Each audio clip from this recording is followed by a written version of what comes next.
आपल्या सोबत सध्या छगन भुजबळ साहेब देखील जोडले गेलेले आहेत। भुजबळ साहेब, आपलं खूप खूप स्वागत लोकशाही मराठीमध्ये।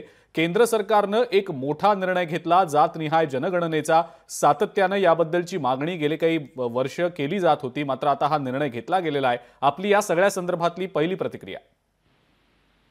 या निर्णयाचं आम्ही मनापासून स्वागत करतो। ओबीसी आणि भटक्या विमुक्त समाजावर हे मोठे खरं म्हणजे उपकार आहेत। याचा पुढे फार मोठा चांगला फायदा या समाजाला मिळणार आहे। मोदी साहेबांनी आणि मंत्रिमंडळाने अतिशय अप्रतिम निर्णय घेतलेला आहे। 1930 सालापर्यंत त्याच्या अगोदर मागचे 70 वर्ष ही जनगणना होत होती, जातगणना, आणि त्यावेळेला 54% ओबीसी देशात आहे हे सांगितलं गेलं। त्यानंतर मात्र स्वातंत्र्य काळामध्ये ही जनगणना झाली नाही। त्यामुळे जे आहे प्रत्येक वेळेला ओबीसीला काही द्यायचं झालं की ताबडतोब कोर्टामध्ये जायचे आणि मग कोर्ट विचारायचं की तुमचा डाटा काय, तुमची संख्या काय, आणि मग ते सगळं त्यातून खूप प्रश्न निर्माण व्हायचे आणि प्रत्येक वेळेला भांडायला लागायचं। मागच्याच वर्षी आपल्याला कल्पना आहे, खानविलकर साहेब सुप्रीम कोर्टातली ही आमची केस झाली, एम्पिरिकल डाटा 92 ठिकाणी तर 0 आरक्षण देऊन ताबडतोब आमच्या निवडणुका घेतल्या, आम्हाला आरक्षण 1% मिळाला नाही।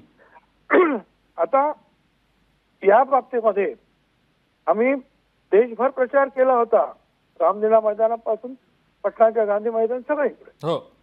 2010 साली आम्ही सुप्रीम कोर्टात गेलो की 11 मध्ये होणारी जी काही जनगणना आहे त्याच्यामध्ये जातगणना करा। सुप्रीम कोर्टाने केंद्राला विचारलं काय म्हणणं आहे तुमचं। त्याच वेळेला खासदार समीर भुजबळ यांनी हा मुद्दा जो आहे लोकसभेत उठवला, त्याला मुंडे साहेबांपासून सगळ्यांनी पाठिंबा दिला आणि काँग्रेसचे प्रणब मुखर्जी यांनी जाहीर केलं सभागृहात की आम्ही ही जातगणना करतो, म्हणून आम्ही केस सुद्धा मागे घेतली सुप्रीम कोर्टातली। दुर्दैवाने ती जातगणना जी सेन्सस कमिशनर कडून न करता ती ग्रामीण भागातली ग्राम विकास खाते, शहर भागातली नगर विकास खाते असं काम करण्यात आलं आणि त्याचा काही उपयोग आम्हाला काही झाला नाही।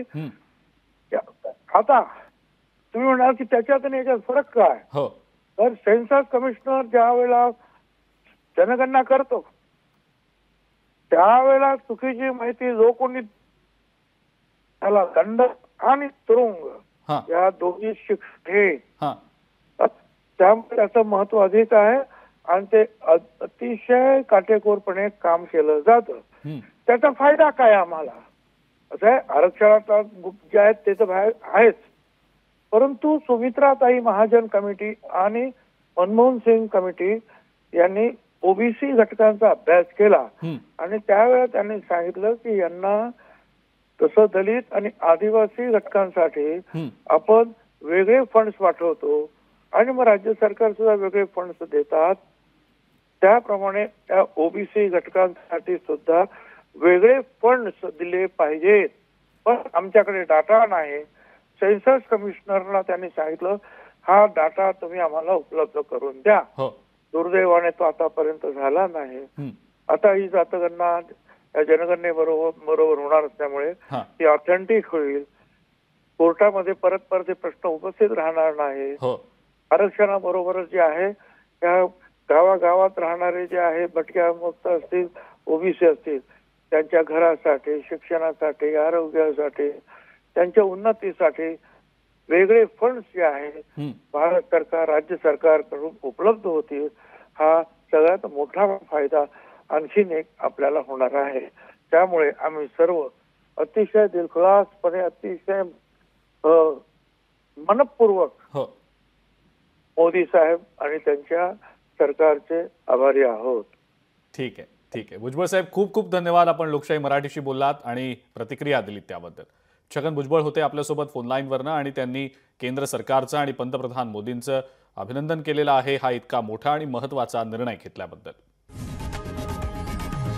लोकशाही मराठी ऐका, पहा, जागरूक रहा।